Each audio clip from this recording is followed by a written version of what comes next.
मणिकर्णिके हरिहरौ सायुज्यमूर्ते प्रदौ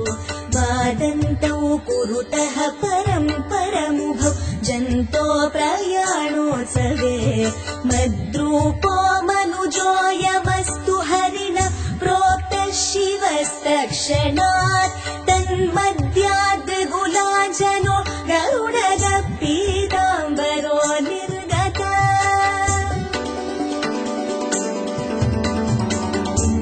इन्द्राद्यास्त्रिदशाः पतन्ति नियतं भोगक्षये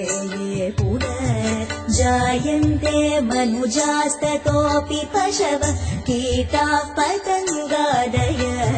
ये मातर्मणिकर्णिके तव जले मज्जन्ति निष्कल्मषा सायुज्येऽपि किरीटकौस्तुभधरा नारायणास्युर्नरा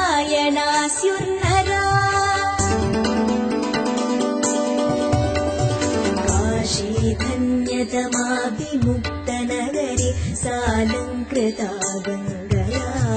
तत्रेयं मणिकर्णिका सुखकरी मुक्तिर्हितकिङ्करी स्वर्लोकस्तुलितः सहैव विबुधै काश्या समं ब्रह्मणा काशीक्षोणितले स्थिता गुरुतरा स्वर्गो लघुत्वं गता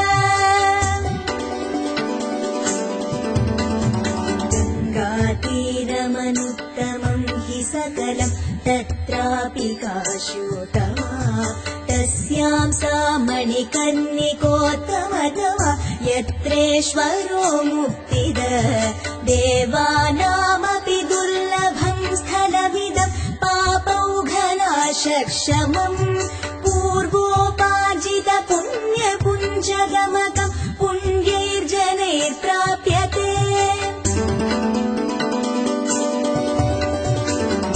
दुःखाम्भोधिगतो हि जन्तु निवहस्तेषां कथं निष्कृति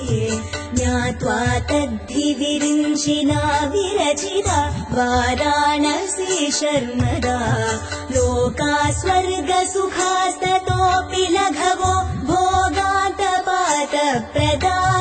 काशी मुक्तिपुरी सदा शिवकरी धर्मार्थमोक्षप्रदा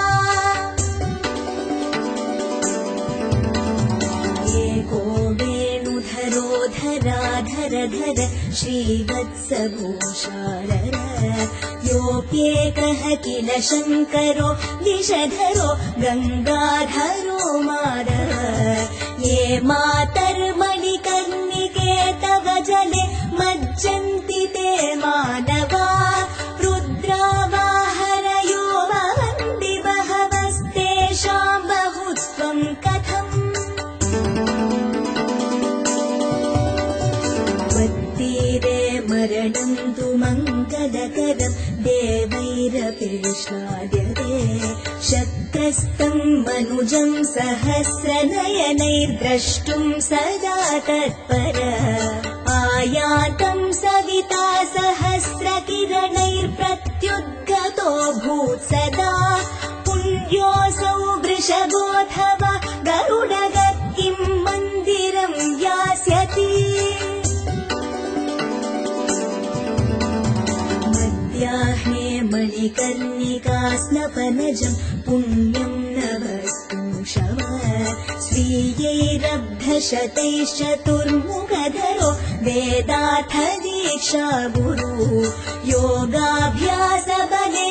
चन्द्रशिखरस्तत्पुण्यपारङ्गत स्वत्तीरे प्रकरोति सुप्तपुरुषं नारायणं वाशितम्